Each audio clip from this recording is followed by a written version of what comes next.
जो 7 सेकंड है उसके अंदर उन्होंने रिव्यू कॉल नहीं ली, इसलिए वो रिव्यू उनको दिया नहीं गया है।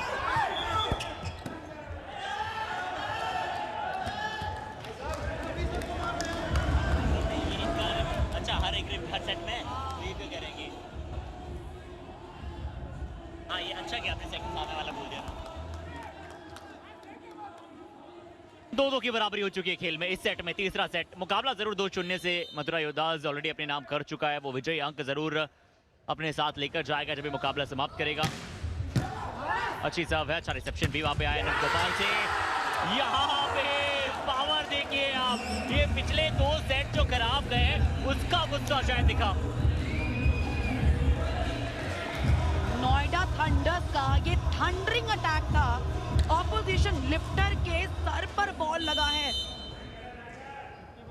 ब्लॉक छोड़ेंगे तो ऐसे नुकसान का सामना आपको करना पड़ सकता है। क्या शानदार शुरुआत की है नोएडा थंडर्स ने, सचमुच एक आंधी की तरह शुरुआत यहाँ पर की है। ओह, बैक टू बैक अटैक किया है। और इंटरेस्टिंग ये है कि अगर मैट पर यानी कोर्ट पर अगर खाली जगह बॉल पड़ रही है तो इससे आप अंदाजा लगा लीजिए कि ऑपोजिशन का डिफेंस थोड़ा सा डगमगाया हुआ है। और नई स्ट्रेटेजी भी अपनाई है इस सेट में ना। इससे पहले वो जो ऑथेंटिकेट स्ट्रेटेजी होती है वैसे ही जा रहे थे। थंडर शुरुआत से लीड करे, अटैक करे, और योद्धास को हराने का एकमात्र यही जरिया है कि आप शुरुआत से उन्हें परेशानी में डालिए, उन्हें प्रेशर में डालिए।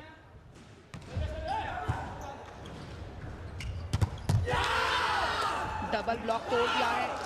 और ब्लॉकिंग देखिए, हमने इस बात का बार बार जिक्र किया है ना, ब्लॉक किस तरह से अपना रोल प्ले करता है। देखिए अभी नवीन और सईद है आगे फ्रंट लाइन में। ये साइड पर ऑपोजिशन हमेशा पॉइंट निकालता है।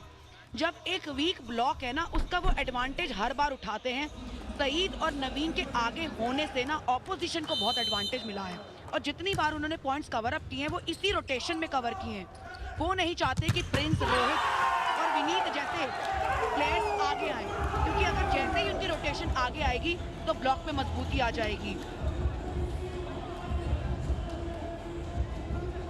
और कवर तो वैसे मथुरा योद्धास भी बहुत अच्छा करती है। यहाँ पे भी एक अच्छा पॉइंट अर्जित किया विनीत। शुरुआत में अच्छे स्पाइक किए, पहले सेट में ज्यादा, फिर दूसरे सेट में थोड़े से शुरुआती 10 पॉइंट्स में ज्यादा, फिर उसके बाद रोहित को ज्यादा खिलाते हैं।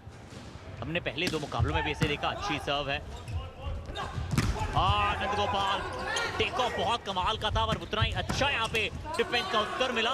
पर थंडर्स जो कि इस रैली के अधिकतर कंट्रोल में थी, आखिरकार उन्हें पॉइंट मिलेगा। एक बढ़िया पास वहां पे बनाया था फिनिशिंग के लिए, मिडल ब्लॉकर को फीड किया। उससे पहले नंद गोपाल को उन्होंने काउंटर पे खिलाने की कोशिश की थी। जब क्लियरेंस नहीं मिला, फिनिशिंग नहीं मिली, तो उन्होंने अपने अटैकर को चेंज किया है। जी और रणनीति रही है विपुल की तरफ से कि शुभम को थोड़ा कम खिलाया है। उनके हाईएस्ट पॉइंट अर्जित करने वाले स्पाइकर रहे इस बार शुभम का था, क्योंकि शुभम के बारे जो ब्लॉक दिखा है वो मथुरा योद्धास का बहुत परफेक्ट देखने को मिला है। जब जब शुभम अटैक करने गए लगभग ब्लॉकर उनके विरुद्ध तैयार रहे हैं।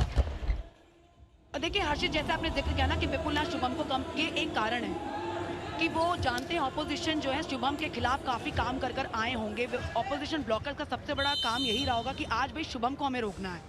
और जब आपके पास में आपकी टीम का सबसे स्ट्रॉन्ग अटैकर, एक यूनिवर्सल अटैकर हो शुभम चौधरी जैसा, और आप अगर उसको ज़्यादा फीड ना करें, बाकी के अटैकर्स को चलाए, तो ऑपोजिशन डिफेंस और ब्लॉक थोड़े से परेशान रहते हैं। तो उन्होंने विपक्षी को परेशान करने की कोशिश की। प्लान अच्छा है लेकिन उसका फायदा अभी तक जो है नज़र नहीं आ रहा है। ज़रूरी है कि उस प्लान का एग्जीक्यूशन सही तरीके से हो। यहाँ भी जो अंक है, विनीत आए थे बैकलाइन से अटैक करने, जोन 1 से आए अटैक करने, काफी अच्छा स्पाइक किया, ब्लॉकर के हाथ से लग के वो डिफ्लेक्शन मिला। नीति उस चर्चा में वापस आते हैं, तीसरा सेट है। पर क्या आपका हमेशा सबसे टॉप क्लास खिलाड़ी आप उसे बैकफुट पे नहीं रख सकते? क्या आप उसे कह सकते हैं कि अपोनेंट ने भी तैयारी की होगी, बट आप भी अपना वो खेल दिखाइए जिससे आप अपोनेंट के ब्लॉक को तोड़ सकें, खासकर दूसरे सेट में जब आप पहला सेट हार चुके हैं। देखिए वो भी जानते हैं कि आज थोड़ा सा शुभम ऑफ कलर्स हैं और फंसे हैं, ब्लॉक में फंसे हैं। उस खिलाड़ी को बचाना है, क्योंकि जैसे जैसे आप फंसेंगे ना आपका मॉरल टूट सकता है, मोटिवेशन खत्म हो जाता है जब बार बार ब्लॉक होता है। ये एक समझदारी आज विपुल ने दिखाई है, एक अच्छे कप्तान की निशानी है कि प्लेयर को बचाना भी है। बात तो बिल्कुल आपने सही कही कि फॉर्म बहुत निर्धारित होता है और आपको पता होता है कि कब किस तरह से आपको खेल चलाना है, किस खिलाड़ी को बेहतर प्रदर्शन कराना है। यहाँ पे भी चेकआउट आया है। ऊपर ब्लॉकर जब हाथ लगाने गए उनके फिंगर टिप। इस एक पॉइंट के एडवांटेज को ना बनाए रखना है। कंसिस्टेंसी इज द की, और ये प्रूव करना है नॉर्दर्न थंडर्स को, अगर उन्हें ये सेट जीतना है, ये डिफरेंस को बनाए रखे, चाहे वो अंत तक जाएं, पर एक पॉइंट का डिफरेंस जो है ना, अपने विपक्षी को अपने एक कदम दूर रखना ही होगा। यही सबसे बड़ी रणनीति आज नोएडा थंडर्स की होनी चाहिए। अच्छा है, और वॉलीबॉल बड़े हम यही चाहते हैं, वॉलीबॉल का लगातार जोश, जज्बा और उत्साह हम सभी दर्शकों तक मिले। लगातार दूसरी बार शुभम के लिए बनाया और इस बार शुभम सक्सेसफुल हुए। ये है विपुल का अनुभव जिसके बारे में हम चर्चा कर रहे हैं। उन्हें पता है कि नहीं, इस बार भी शुभम तैयार खड़े हैं, उनके लिए बनाया जाए, और उन्हीं से बनवाया, और अब कॉन्फिडेंस गेन करवा रहे हैं शुभम का। इस सेट में उन्हें ज्यादा बॉल बनाकर दे रहे हैं। सेटर, लिफ्टर, बार बार इस बात का जिक्र कर रहे हैं ना, कुछ उन लोगों के लिए जो पहली बार शायद वॉलीबॉल देख रहे होंगे, कि भाई सेटर को क्यों बैकबोन ऑफ द टीम बोला जाता है, क्यों वो प्ले मेकर है, क्यों वो पिवटल रोल प्ले करता है, पर इस बार ब्लॉक कर लिया गया है। समीर के कॉन्फिडेंस, और देखिए इस घड़ी टेक्निकल टाइम आउट के बाद में कुछ ना कुछ चेंज, कुछ ना कुछ बदलाव तो आता ही है। और इसी बीच ये एक बड़ा पॉइंट लिया है, रोहित ने जोन 4 से अटैक किया, काउंटर अटैक किया है, डायगोनल अटैक किया है,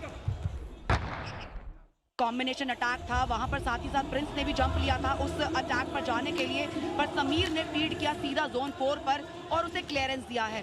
11-8 का स्कोर, और कहते हैं ना कि घड़ी टेक्निकल टाइम आउट के बाद, यानी जब हर सेकंड का हिसाब रखो, जीत वहीं होती है।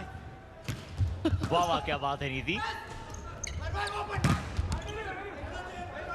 अभी तक पची नहीं है मुझे ये बात, इतनी शुद्ध और इतनी बेमिसाल हिंदी। बट ये ब्लॉक करने का प्रयास था, डिफ्लेक्शन होके आउटसाइड गया है, यानी कि पॉइंट नोएडा थंडर को ही मिलेगा। 4 अंकों की बढ़त है थंडर्स के पास अब, इसलिए वॉलीबॉल बहुत बड़ा खेल है मोमेंटम का। चेकआउट निकालने में कामयाबी हासिल की है, और अब इस समय नोएडा थंडर्स के लिए सूर्यांश इस समय सर्विस लाइन पर।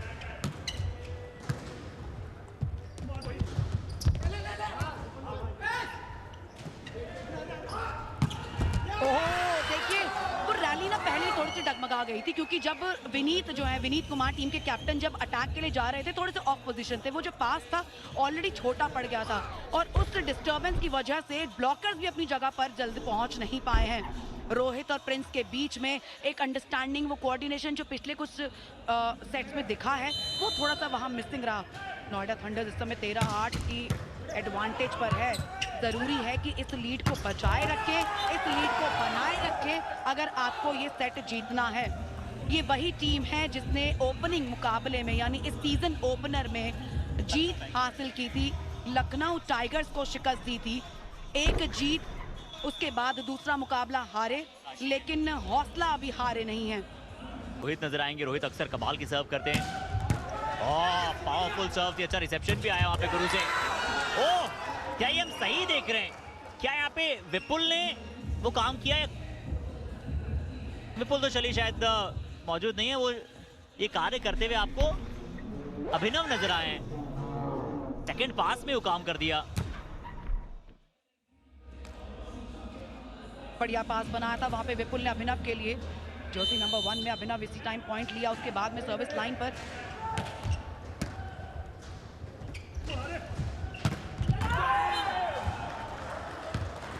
तो गेम अब फिलहाल पिछले 4 पॉइंट पे रिसेप्शन का चल रहा है। जो बेहतर रिसेप्शन कर रहा है वो बेहतर क्लोजिंग कर रहा है। पिछले पॉइंट के दौरान बढ़िया रिसेप्शन हुआ, बढ़िया डिफेंस के बाद में एक बढ़िया सेट और फिनिशिंग। वही सेम चीज यहाँ से भी रिपीट हुई है मथुरा योद्धास के हाथों। प्रिंस अपनी टीम के सबसे लंबे कद के खिलाड़ी, वो भागते हुए खिलाड़ी हैं, भारतीय टीम में खेल रहे हैं, युवा खिलाड़ी हैं, मिडल ब्लॉकर हैं। चलिए अब रोर किया है उन्होंने, विनीत कुमार और नवीन का ये डबल ब्लॉक था, कंबाइंड एफर्ट था,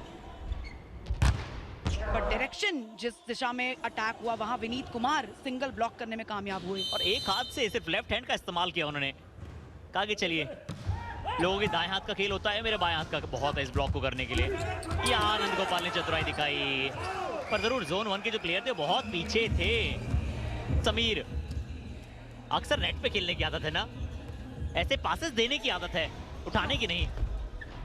देखिए अक्सर ना ऐसी पोजीशन में या फिर वो जो ड्रॉप लेने की पोजीशन में ना डिफेंस या फिर लिबेरो नजर आएंगे, क्योंकि सेटर का काम वो होता है ना एक माइंडसेट कि सेकंड बॉल के लिए जाना है। समीर बिल्कुल भी उनको उम्मीद नहीं थी कि ये जो ड्रॉप है उनके आगे गिर जाएगा। डबल ब्लॉक पे भरोसा भी बहुत ज्यादा दिखाया कि सामने ब्लॉक है तो शायद बॉल हमारे दरवाजे को खटखटाएगी नहीं। इस बार पावर पैक स्मैश जोन 2 से अटैक किया है टीम के कप्तान। और इस कप्तान की ना बड़ी इंटरेस्टिंग सी बात हर्षित ये है कि वो ये जानते हुए कि अपनी टीम का सबसे इफेक्टिव, सबसे एफिशिएंट अटैकर उसके बावजूद बाकी अटैकर्स को साथ लेकर चल रहे हैं। यही एक सबसे बड़े कप्तान की खूबी होती है और ये विनीत कुमार ने यहाँ पे प्रूव किया है। मानना पड़ेगा, अपने से ज्यादा इन्होंने रोहित को खिलाया है। ये काबिलियत है, ये काबिलियत है शुभम की। उतने अच्छे पोजीशन में नहीं थे, पर जिस तरह से भागते हुए आगे आ रहे थे, अच्छा जंप किया बैकलाइन से और गैप ढूंढा वहां। ऑपोजिशन ब्लॉक के बीच में गैप जो मिला उसको पूरी तरह से अपनी एडवांटेज बना लिया। शुभम चौधरी जोन 2 से बिल्कुल सेंटर में अटैक करने में कामयाब हुए। अब देखिए 5 पॉइंट्स की एडवांटेज है और अब नोएडा थंडर्स में वो जो कॉन्फिडेंस इस सेट की शुरुआत से ही दिखा है ना, वो अब रंग ला रहा है, वो अब रंग ला रहा है। डबल ब्लॉक लगाने की कोशिश की, कामयाबी भी हासिल की। अब मात्र 3 पॉइंट्स चाहिए इस सेट को अपने नाम करने के लिए। और हर्षित ऐसा लगता है कि मथुरा योद्धास के हाथों से ये सेट जा रहा है। सब्स्टिट्यूशन यहाँ पर किया है थोड़ा सा ब्लॉकिंग को मजबूती देने के लिए, और देखिए बेंच सेटर को यूज करने के लिए भी। बेंच पे बैठे लिफ्टर को भी चांस मिलना चाहिए। वो जानते हैं मुकाबला वो जीत चुके हैं और मात्र 3 पॉइंट या 4 पॉइंट अगर चेंज ओवर भी हुए तो भी मुझे लगता है कि नोएडा थंडर्स के हाथों से ये मुकाबला, ये सेट कोई नहीं छीन सकता। और ये सही सोच भी है कि आप अपने बेंच पे जो प्लेयर्स हैं उनका इस बार क्विक बॉल बनाया। विपुल ने कहा कि चलिए दिवांग आप ही कोशिश कीजिए, आप ही कार्य कीजिए। शॉर्ट पास और एक बहुत अच्छा पॉइंट। अपने घर पर खेल रही ये टीम, अपना पिछला मुकाबला इन्होंने गंवा दिया था और अब इस समय इस सेट में अपनी जीत की ओर आगे बढ़ रहे हैं। 19-12 का स्कोर है, मात्र 2 पॉइंट चाहिए इस सेट को अपने नाम करने के लिए। नंद गोपाल, और ये कोई सरप्राइज नहीं है क्योंकि नंद गोपाल ने पिछले 2 मुकाबलों में भी बेहतर सर्विस की है। टॉप 5 सर्वर्स की सूची में तीसरे पोजीशन पे हैं।